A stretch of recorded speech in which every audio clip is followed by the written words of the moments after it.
디모데후서 3장 14절에서 17절까지 말씀을 우리 부목사님이 봉독해 주셨는데요. 오늘 말씀의 제목은 성경을 배우는 이유라는 제목이에요.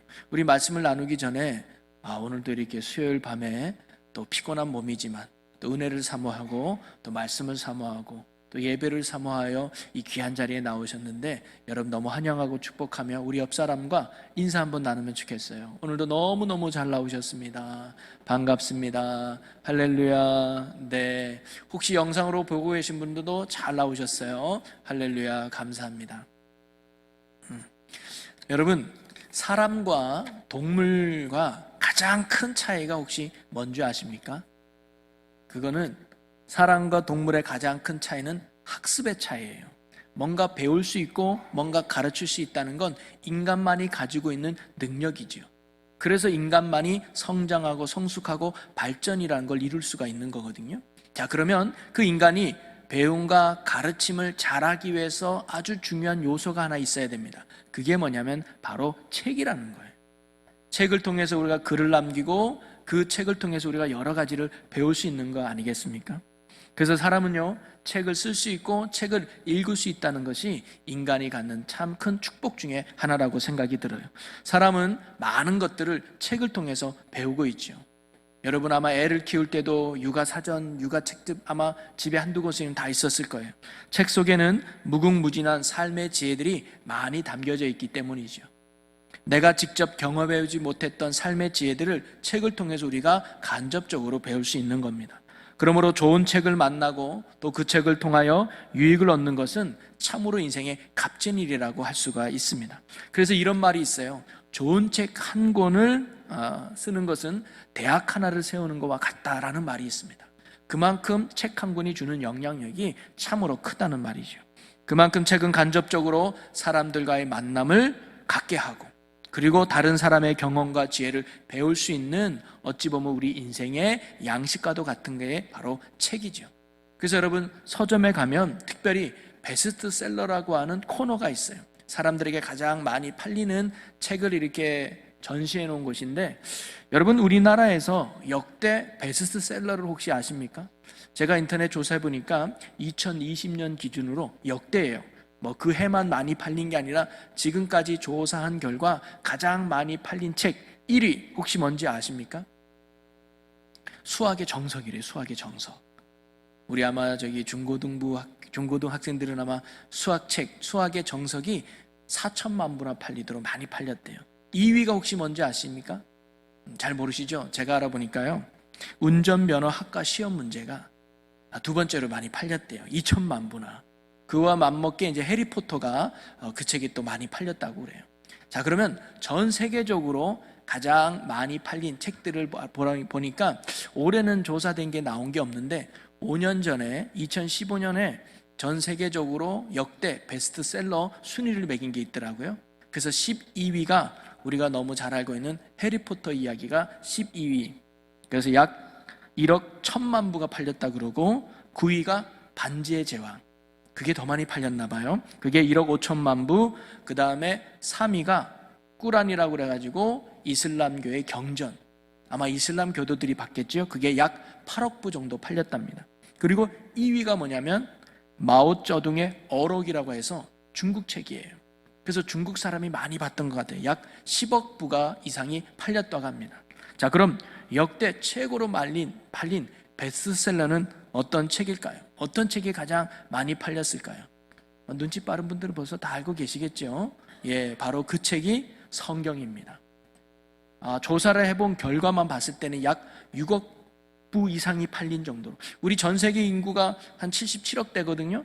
그러면 약 한 사람이 한 권 정도 팔릴 정도로 많은 사람들에게 배포되고 팔렸던 책이 바로 성경이라고 알 수가 있습니다. 바로 인류 역사상 시대를 불문하고 꾸준히 가장 많이 팔린 책이 있다면 그것이 바로 성경이죠. 지금도 한 해에 3만에서 5억 부 이상의 책이 팔린다 그러고, 지금도 2,500여 개가 넘는 언어로 번역된 책이 바로 성경입니다. 수천 년 전에 원시적인 사고 방식을 가진 고대인이나 또는 오늘날 최첨단 과학 시대를 살고 있는 현대인이거나 할 거 없이 동일한 진리를 제시하고 인류에게 가장 큰 영향을 미친 책이 있다면 그것이 바로 성경이라는 거죠. 그만큼 많이 팔리고 그만큼 많이 보급이 됐다는 이유는 그만큼 성경이 갖는 능력이 크다는 것을 간접적으로 보여주는 증거죠. 그래서 성경이 보급되고 또 성경이 읽게 되는 나라와 민족에는 큰 변화가 있고 큰 복이 왔다는 사실을 알 수가 있습니다. 우리나라도 경제적 성장을 가져왔던 6.25 이후에 가장 많이 성경이 보급됐다 그래요. 90년대 초반에는 쪽복음이라 해가지고 성경이 많지 않았는데 6.25 이후에 우리나라가 가장 가난한 나라가 되다 보니까 전 세계적으로 복음의 나라들이 성경을 보급하면서 그때 우리나라가 성경이 가장 많이 보급된 것과 동시에 우리나라가 경제적 발전도 같이 이루었다는 거예요. 단순히 우연이라고 보기에는 우리나라뿐만 아니라 다른 많은 나라들에게도 그렇게 성경의 보급과 나라의 부강이 같이 된 나라들이 많다는 거예요. 미국도 그렇고 유럽도 그래왔던 것이죠. 왜일까요? 그것은 성경은 보통 책이 아니기 때문입니다. 한마디로 말하면 성경은 능력의 책인 줄로 믿으시기를 바랍니다. 그냥 여러 책 중에 한 권이 아니라 뭔가 이 성경은 능력이 있는 책이라는 거죠. 그 능력 있는 책이라는 이유 중에 가장 큰 이유는 뭐냐면 이 책의 저자가 바로 하나님이시기 때문입니다. 바로 하나님의 감동으로 기록된 책이 바로 성경이기 때문이죠. 여러분, 세상에 어떤 책이든 저자가 있기 마련 아니겠습니까? 그런데 그 저자가 누구냐에 따라서 그 책이 갖는 권위와 힘은 달라질 수 있어요. 여러분, 제가 그냥 요리책을 하나 냈다고 치면 여러분 사보겠습니까? 안 사보죠. 제가 뭐 요리만 알면 얼마나 알겠어요. 아무도 안 사고 팔리지도 않을 거예요. 그런데 만약에 백종원 씨가 요리책을 냈다? 관심을 갖고 많이 사볼 거예요. 왜냐하면 그분이 갖고 있는 전문성, 그분이 갖고 있는 실력이 책에 그대로 담겨져 있기 때문이죠. 그러기에 책은 누가 썼느냐에 따라서 그 책의 권위가 달라질 수 있습니다. 자, 마찬가지입니다. 성경은 누가 썼을까요? 그것이 성경의 권위를 결정해 주는 요소이기도 하죠. 오늘 본문 말씀에 보니까 성경은 바로 하나님의 감동으로 기록되어 있다라고 16절에 말해주고 있어요. 모든 성경은 하나님의 감동으로 된 것으로. 여러분, 물론 성경을 쓴 건 사람의 손이 쓴 거예요. 그런데 그 사람들이 자기 마음대로, 자기 생각대로 막 성경을 쓴 것이 아니라 하나님이 그들을 감동시켜서 하나님이 원하는 대로 기록한 것이 바로 성경이라는 거죠. 그래서 성경은 무려 40여 명의 사람들이, 거기에는 모세도 있고요, 거기에는 다윗도 있고요, 거기에는 다니엘과 같은 엘리트도 있고요, 거기에는 베드로와 같은 어부 출신의 무식한 사람도 있어요. 40여 명의 사람들을 통해서 약 1500년 동안 기록된 말씀이 바로 성경입니다. 그러나 자기의 생각대로 자기가 원하는 대로 기록한 것이 아니라 오늘 16절 말씀처럼 하나님께 감동이 되어서 기록한 책이 바로 성경이라는 겁니다. 쉽게 말해서 하나님의 감동을 받아 사람이 대신 기록한 책이 바로 성경이라는 거죠. 그래서 사람은 대필자고 원저자가 누구예요? 바로 하나님이라는 것입니다. 또 다른 증거는 뭐냐면 이러한 성경의 66권이 같은 시대에 기록된 것이 아니라 약 1500년 동안에 걸쳐서 기록됐다고 말씀드렸죠. 장소도 달라요. 이 사람들이 40명이나 되는 사람들이 약속이나 한 듯 모여가지고 우리 성경을 이렇게 씁시다라고 미리 계획을 하거나 짠 게 아니에요. 각자 다른 시대에, 각자 다른 장소에서, 각자 다른 사람들이 성경을 기록했는데 그럼에도 불구하고 이 성경이 하나의 주제로 통일된다는 거예요. 하나님의 나라, 복음, 예수 그리스도라고 하는 하나의 주제로 통일된다는 건 굉장히 놀라운 일이죠. 근데 어떻게 보면 놀랄 일도 아니에요. 왜? 원저자는 하나님이시기 때문이죠. 하나님이 이 책을 기록했기 때문에 아무리 많은 사람이 있어도 1500년이란 기간이 걸려도 동일한 주제로, 동일한 메시지로 기록될 수 있었던 것입니다. 그러니 이 세상 그 어떤 책과도 비교할 수 없는 엄청난 권위가 바로 이 책 속에 있다는 거죠. 이 책의 권위를 인정하는 것부터 우리의 신앙은 출발해야 된다는 거예요. 그래서 우리는 성경은 하나님이 기록한 책이다라는 이 믿음에서 신앙생활은 시작되어야 한다는 겁니다. 성경이 하나님의 말씀이라는 것이 믿어지지 않으면 그 어떠한 설교도 그리고 어떠한 말씀도 믿어지지 않게 되는 거예요. 왜냐하면 모든 설교의 근거는 말씀을 근거로 전하기 때문이죠. 그래서 성경을 대하는 가장 중요한 태도는 뭐냐? 바로 믿음으로 대하는 것입니다. 믿음으로 성경을 읽고 믿음으로 성경을 듣고 믿음으로 성경을 배울 때 그 성경 말씀은 우리에게 놀라운 능력으로 나타난다는 거죠. 여러분, 바울이 데살로니가 교회들을 칭찬하고 그들에게 감사하다고 이야기할 때 그 내용 중에 하나는 뭐냐면 그들이 말씀을 대하는 태도 때문에 칭찬하고 감사한다 그랬어요. 자, 데살로니가전서 2장 13절을 한번 같이 읽어보겠습니다. 이러므로 우리가 하나님께 끊임없이 감사함은 너희가 우리에게 들은 바 하나님의 말씀을 받을 때에 사람의 말로 받지 아니하고 하나님의 말씀으로 받음이니 진실로 그러하도다. 이 말씀이 또한 너희 믿는 자 가운데서 역사하느니라. 아멘. 그들은 바울이 전한 하나님의 말씀을 사람의 말로 받아들이지 않았다는 거예요. 바울이 전한 말씀은 하나님이 바울을 통해서 우리에게 주시는 하나님의 말씀이다라고 하는 믿음으로 그들이 말씀을 받은 거예요.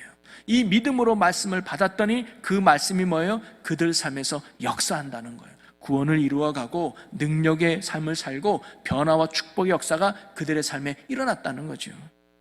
여러분도 하나님의 말씀을 말씀으로 믿는 믿음 가운데 말씀을 대할 수 있는 저와 여러분이 되시기를 주님의 이름으로 간절히 축원합니다. 그러면서 바울은 바로 자신의 영적인 아들이자 동력자였던 디모데에게 그의 목회의 지침을 도와주고 그에게 영적으로 힘을 복돋워 주고자 디모데 전후서를 기록하게 됐는데, 그러면서 마지막에 그를 권면하기를 너는 성경을 배우는 일에 힘써라 라고 마지막으로 권면하고 있다는 거예요.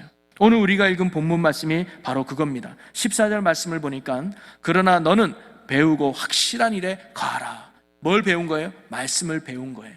말씀을 들은 거에 확실하게 거해라. 그럴 때 너희가 사명 잘 감당할 수 있고, 그럴 때 너가 그리스도의 신실한 일꾼으로 쓰임받을 수 있다라고 바울이 말하고 있는 거지요. 그러면서 바울이 디모데에게 너가 이렇게 성경을 배우는데 힘써라 라고 말했던 이유가 어디 있냐면 바로 성경이 우리에게 주는 유익과 능력이 참으로 크기 때문이에요. 오늘 그 말씀을 여러분과 함께 나눠보려고 합니다. 바로 성경을 통해서 우리가 얻게 되는 능력과 유익이 무엇인가? 그 첫째는 오늘 말씀에도 나왔듯이 구원에 이르게 하는 지혜가 성경에 있다는 거죠. 여러분, 세상에는 원리라는 게 있잖아요. 그래서 우리가 수학 문제를 풀 때도 어떤 원리라는 게 있어요. 그 원리를 대조시키면 훨씬 쉽게 이 수학 문제를 풀 수 있는 거 아닙니까? 구원도 원리가 있다는 거죠. 여러분, 구원이라는 말이 무슨 의미입니까? 사전적 의미로는 뭐냐면 건져내다는 거 아니에요? 구출해낸다는 거예요. 바로 하나님이 우리를 건져내신다는 거. 누구를 통해서? 예수 그리스도를 통해서 우리를 건져내고 우리를 구출해낸다는 거예요. 어디에서 건져내는 거예요? 죄의 늪에서, 사망의 늪에서 우리를 건져내는 거예요. 그냥 뒀다가는, 죄의 늪에 뒀다가는 지옥으로 가서 사망 가운데 멸망당해야 될 우리들인데, 우리를 하나님이 긍휼히 여기시고 불쌍히 여겨서 예수 그리스도를 통해서 우리를 건져내신 거예요. 그게 구원이고 그게 복음인 줄로 믿으시기를 바랍니다. 성경은 바로 우리에게 구원의 원리를 알려주는 유일한 능력의 책이 바로 성경이라는 거예요. 이 세상 그 어떤 책도 우리가 죄인임을 가르쳐주지 않고, 이 세상 그 어떤 책도 구원받는 방법을 우리에게 가르쳐주지 않고, 이 세상 그 어떤 책도 오직 예수 그리스도를 통해서만이 구원받는다고 우리에게 가르쳐주는 책은 아무도 없다는 거예요. 오직 성경만이, 오직 이 하나님의 감동으로 기록된 이 성경만이 내가 죄인임을 발견케 하고 구원의 길로 이르는 그 예수 그리스도의 지혜에 이르는 구원의 능력이 바로 이 성경 속에 있다는 것입니다. 그래서 15절에 이렇게 기록하죠. 또 어려서부터 성경을 알았나니 성경은 능히 너로 하여금 그리스도 예수 안에 있는 믿음으로 말미암아 구원에 이르는 지혜가 있게 하느니라. 아멘. 여기서 말했던 바울이 말한 성경은 신약과 구약을 말하는 게 아니고 구약만을 말할 수도 있습니다. 아직 신약이 완성될 때는 아니었으니까요. 즉 구약인 이 구약 속에서도 우리의 구원에 이르는 지혜가 되는 예수 그리스도가 구약의 말씀에도 있는 거예요. 그래서 우리는 구약은 오실 메시아를 믿는 믿음으로, 신약은 오신 예수님을 붙드는 믿음으로 세워지는 말씀의 가치죠. 그러기에 우리는 성경을 통해서 가장 중요한 구원에 이르는 지혜, 그리고 구원의 진리가 되시는 예수님을 발견하게 되고 예수님을 만날 수 있는 은혜의 열매가 성경 안에 있는 줄로 믿으시기를 바랍니다. 요한복음 20장 31절에 이런 말씀이 있어요. 오직 이것을 기록함은 너희로 예수께서 하나님의 아들 그리스도이심을 믿게 하려 하며 또 너희로 믿고 그 이름을 힘입어 생명을 얻게 하려 함이니라. 성경을 기록한 목적이 여기 있다는 거예요. 예수님이 누군지를 깨닫고 예수님을 믿고 영생을 얻게 하려는 목적으로 성경이 기록됐다는 거예요. 그래서 오늘도 바울은 말합니다. 이 성경은 구원에 이르게 하는 지혜가 있다. 그러면서 디모데야, 네가 어려서부터 이 성경을 알지 않았느냐? 그러면 아는 걸로 머무지 말고 이 성경을 굳게 붙들고 구원은 흔들림 없이 믿음 가운데 굳게 서기를 바울이 지금 당부하고 있는 거죠. 여러분, 성경을 통하지 않고는 구원의 지혜가 되시는 예수 그리스도를 알 수도, 그리고 만날 수도 없다는 거예요. 성경이 없었다면 우리가 죄인인지도 몰랐을 것이고 구원이 무엇인지도 몰랐고 어떻게 구원받는지도 모르면서 그냥 지옥을 향해 살아가다가 나중에 멸망당하는 불쌍한 존재들이었다는 거지. 전도하기를 좋아하는 권사님이 계셨다 그래요.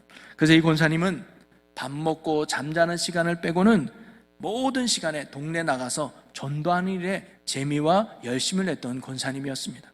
그런데 나이가 들어서 몸이 안 좋아져가지고 밖에 나갈 수가 없어서 집에 그냥 누워만 계셔야 했습니다. 그런데도 계속 전도하고 싶은 마음이 막 불같이 일어나니까 밖에는 나갈 수가 없고, 그래서 기도하고 고민하던 중에 좋은 아이디어를 생각해냅니다. 뭐냐면 책 읽어주는 아르바이트 광고를 낸 거예요.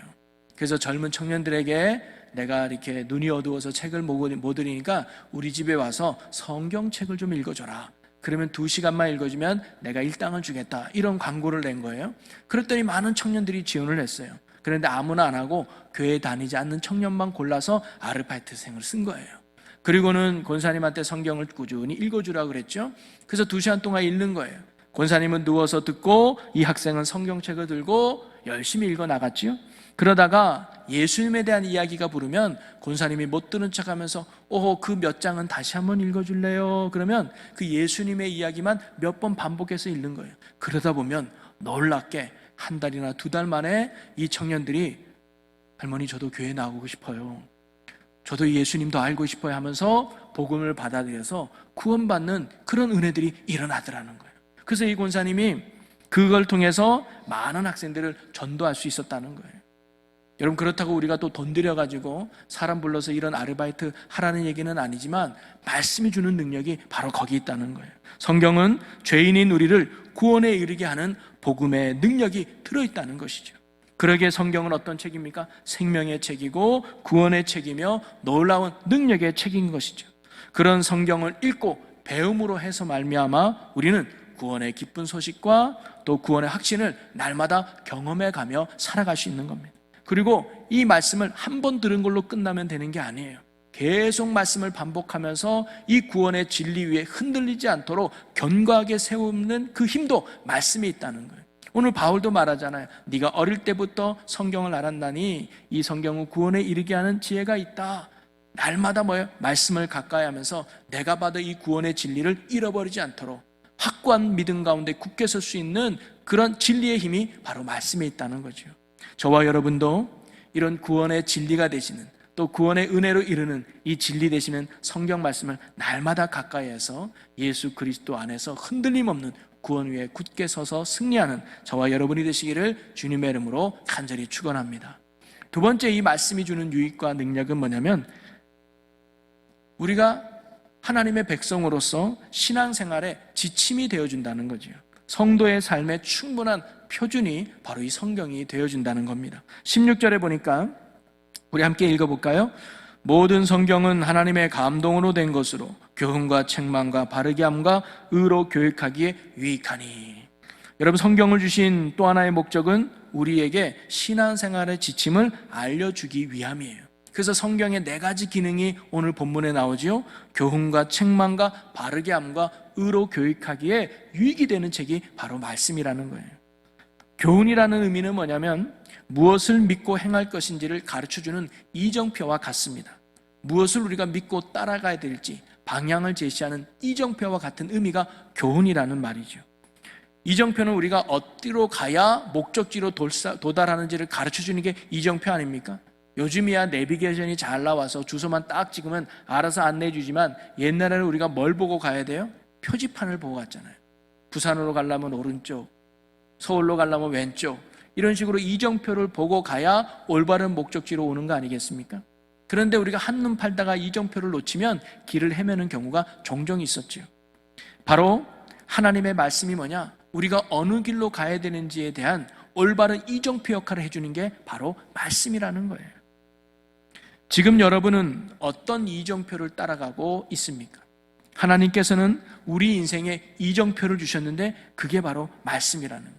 그래서 말씀은 한마디로 말하면 인생의 사용 설명서와 같다는 거죠. 여러분 어떤 고가의 제품을 사면 그 제품을 사용 설명서가 들어가 있잖아요. 사용 설명서를 주는 이유가 뭐예요? 이 설명서로 사용해야 이 기능을 100% 활용하고 고장나지 않고 제대로 사용할 수 있다는 의미 아니겠습니까? 바로 성경은 구원받은 성도들이 어떻게 살아가야 하나님의 은혜 안에 복된 인생으로 살아가는지를 가르쳐주는 인생의 사용 설명서와 같은 것이 바로 성경이라는 거죠. 그래서 우리는 성경을 읽음으로 말미암아 하나님의 선하시고 기뻐하시고 온전한 뜻이 무엇인지를 아는 바른 방향으로 갈 수 있다는 거예요. 바로 갈 바를 알려주는 이정표의 역할, 이것이 바로 성경의 교훈적 역할이라는 겁니다. 또 하나 책망이라고 했잖아요. 자, 우리가 이정표를 따라 가더라도 우리가 너무 연약해서 때로는 곁길로 빠질 때가 있어요. 잘못된 길로 들어설 때가 있다는 거죠. 그럴 때 잘못된 길임을 알려주고 바른 길로 돌이키도록 가르쳐주는 우리 주님의 사랑의 음성이 바로 책망이에요. 아, 이 길이 잘못 가고 있었구나. 아, 이 길은 하나님이 원하는 길이 아니었구나. 나는 맞는 줄 알았는데 성경이 우리에게 이 길이 아님을 책망으로 가르쳐줄 때가 있다는 거예요. 때로는 설교 말씀을 듣다가 아니면 말씀을 묵상하다가 그런 책망의 음성이 들릴 때가 있다는 거죠. 아하, 이렇게 살면 안 되겠구나라고 반성하고 깨닫게 해주는 은혜와 능력이 바로 말씀 속에 있다는 거예요. 그리고 바르게 함이라는 말씀은 뭐냐면 잘못된 것을 이제 알게 되었다면 이제 가던 길을 돌이켜야 되잖아요. 바르게 함은 바로 어떻게 고칠 것인지 가르쳐주는 또 다른 방향을 제시하는 힘이 바로 바르게 하는 성경의 능력이라는 거예요. 그리고 의로 교육하기다, 이 말은 뭐냐면 이제 우리가 잘못된 길을 돌이켜서 아, 이 길로 가는 게 맞는구나라고 바르게 깨달았다면 이제 그 길을 잘 갈 수 있도록 힘을 북돋워 주는 게 의로 교육하는 거예요. 바로 하나님의 말씀이 이 길에 어긋나지 않도록, 이 길로 지쳐지지 않도록, 이 길로 바르게 갈 수 있도록 힘이 되어주고 능력이 되는 게 바로 성경의 말씀이라는 거예요. 하나님은 모든 성도들을 오늘도 이렇게 우리를 인도하고 계시는 줄로 믿으시기를 바랍니다.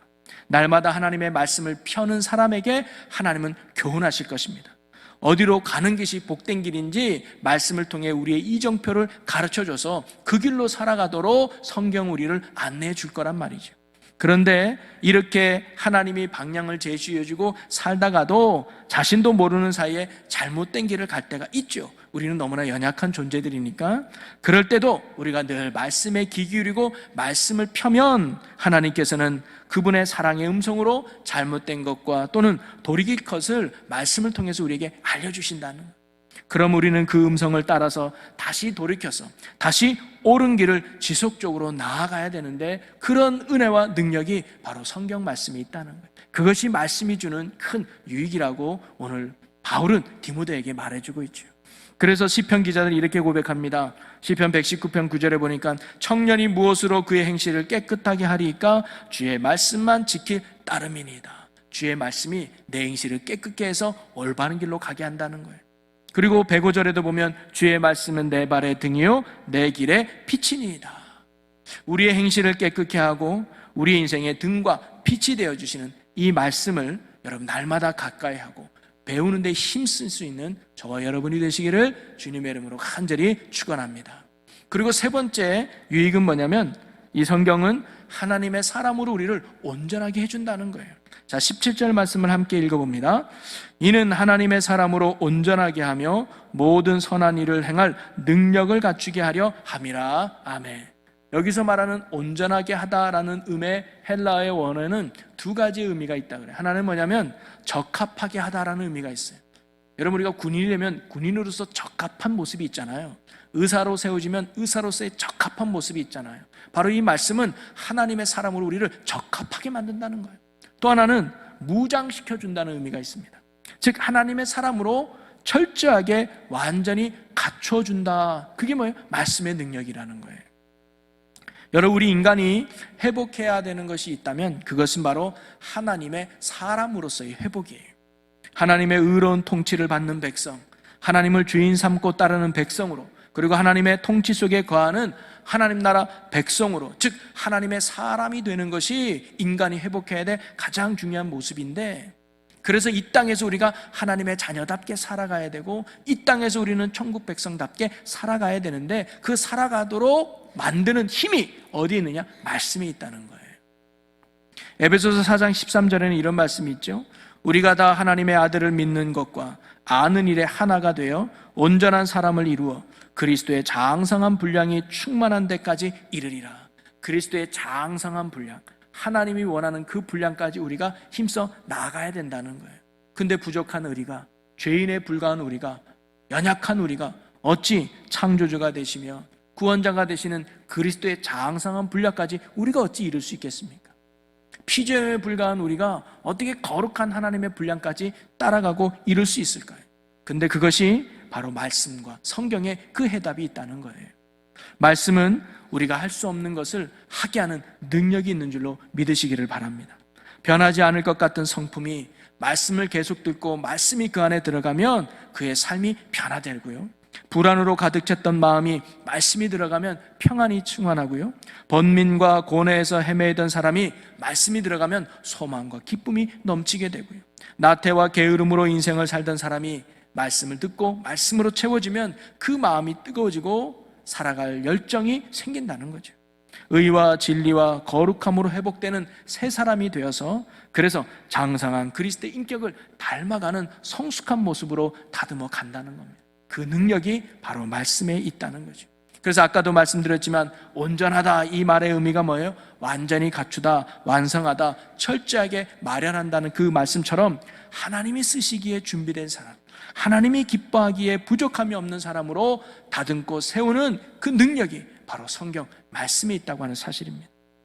말씀은 우리 안에 있는 거짓을 진리로 바꿔주는 능력이 있습니다. 부족함을 채워주고 부정한 삶을 깨끗한 삶으로, 모난 사람을 정한 사람으로 만들어서 하나님이 쓰기에 합당한 사람으로 세우는 능력이 바로 말씀에 있습니다. 여러분, 기도하는 것도 중요하죠. 봉사하는 것도 중요합니다. 예배 안 빠지는 것도 중요해요. 그러나 우리가 하나님의 사람으로 온전하게 되고 주님이 원하는 성숙한 사람으로 세워지는 건, 중요한 건 말씀이 있다는 거예요. 그 말씀으로 우리가 채워져 갈 때, 그 말씀으로 우리가 다듬어 갈 때 하나님이 쓰시고자 합당한 믿음의 사람으로 우리가 세워진다는 거죠. 그래서 또 뭐라고 말합니까? 모든 선한 일을 행할 능력을 갖추게 한다는 거예요. 여러분, 모든 선한 일이란 무엇일까요? 선하신 하나님이 이루고자 하시는 일들이 모든 선한 일이에요. 바로 성경은 우리로 하여금 선하신 하나님의 뜻이 무엇인지를 깨닫게 하고, 그리고 그 뜻에 합한 삶을 살아가도록 우리를 다듬어가고 세워가는 하나님의 능력이 바로 말씀이라는 것입니다. 그래서 히브리서 4장 12절에 보면 하나님의 말씀은 살아있고 활력이 있어 좌우의 날쌘 어떤 검보다도 예리하여 혼과 영과 및 관절과 골수를 찔러 쪼개기까지 하며 또 마음의 생각과 뜻을 판단하나니. 아멘. 한마디로 말씀은 능력이고 생명력이 있다는 거예요. 부족한 자를 채우고 변하지 않을 것 같은 자를 변하게 하고 무식한 자를 지혜롭게 하며 하나님의 뜻을 이루는 믿음의 사람으로 변화시키는 능력이 말씀에 있는 줄로 믿습니다. 하나님의 말씀은 오늘도 읽는 모든 사람들에게 놀라운 은혜와 역사로 다가온다는 거예요. 그래서 저희 교회 표어가 뭡니까? 말씀과 기도로 거룩해지는 거예요. 우리가 거룩해지는 이유는 하나님이 원하는 모습으로 다듬어지는 그 힘은 말씀에 있다는 거예요. 올해 그래서 우리가 말씀을 듣고 읽고 배우는 일에 정말 힘쓰려고 했는데 이놈의 코로나 때문에 모이지를 못해가지고 훈련도 받지 못하고 배우지 못한 안타까움이 있어요. 그래서 내년에는 우리가 따로 표어를 바꾸지 않고 이 표 가지고, 이 주제 가지고 다시 내년에 힘쓰려고 그래요. 말씀을 듣는 일에, 말씀을 읽는 일에, 그리고 말씀을 배우는 일에 힘써서 힘들고 어려운 이 시대에 우리가 더욱 구원의 진리 위에 굳게 서서 하나님이 원하는 사람으로 다듬어져서 마지막 하나님의 나라 갈 때까지 우리가 하나님 앞에 기쁨이 되고 귀하게 세움받는 성도로서 올바로 세워지는 우리 충주제일교회 모든 성도 여러분이 되시기를 주님의 이름으로 간절히 축원합니다. 여러분, 말씀을 정리하면요, 여러분, 바울은요 디모데에게 마지막 권면합니다. 얘야, 성경을 배우는 일에 힘써야 된다. 네가 아무리 기도를 많이 하고 네가 아무리 봉사를 많이 하고 네가 아무리 재주와 능력이 많아도 말씀이 네 안에 채워지지 않으면, 말씀이 너 안에 충만하지 않으면 안 된단다. 그러니 디모데야, 성경을 배우는 일에 힘쓰기를 바란다라고 바울이 디모데에게 마지막 노인 바울이 권면하고 있습니다.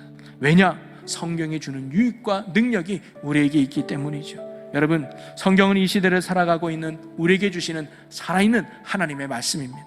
세상의 모든 것은 변해도 하나님의 말씀은 절대 변하지 않는다는 거죠. 성경의 능력은 지금도 동일합니다. 왜냐? 그 말씀의 저자인 하나님이 지금도 살아계시기 때문이죠.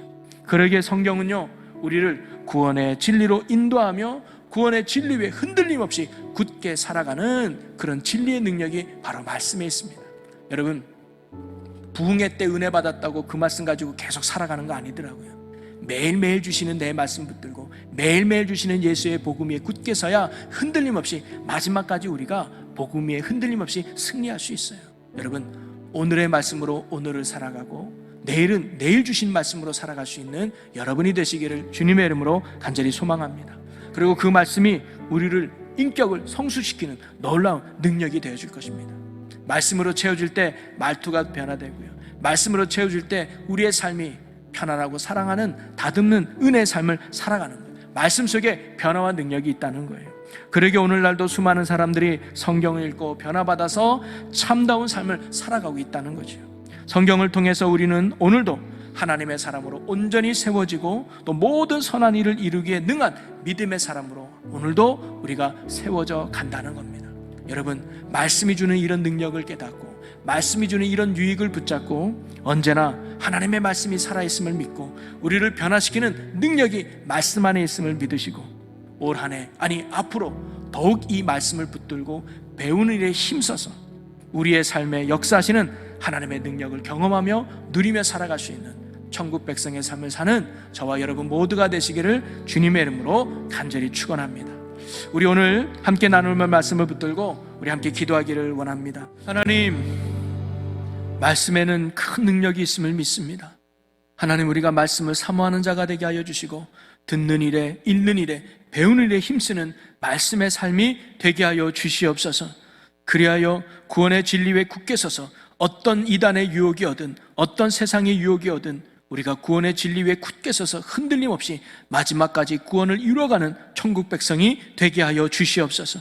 또한 말씀을 통하여 우리의 인격이 다듬어져서 삶의 변화를 가져와 세상의 빛과 소금이 되며 그리스도의 향기를 바라는 믿음의 성도들이 되게 하여 주시옵소서. 그리고 우리가 말씀을 통하여 하나님의 기뻐하는 자로 하나님이 쓰시고자 하시는 하나님의 사람으로 온전히 세워지게 하시고 하나님의 모든 선한 일을 이루는 능력 있는 자로 살아가게 하여 주시옵소서. 그래야 하나님 앞에 갔을 때 잘했다 칭찬 듣는 믿음의 복된 주의 자녀들이 되게 하여 주시옵소서. 감사드리며 예수님의 이름으로 기도하옵나이다. 아멘. 사랑하니 나는 참 주께서 나를 사랑하니 주께서 나를 사랑하니 즐겁고도 즐겁도다 주께서 나를 사랑하니 나는 참 기쁘다. 아멘. 우리 하나님께 큰 박수를 한번 돌리겠습니다. 할렐루야. 감사합니다.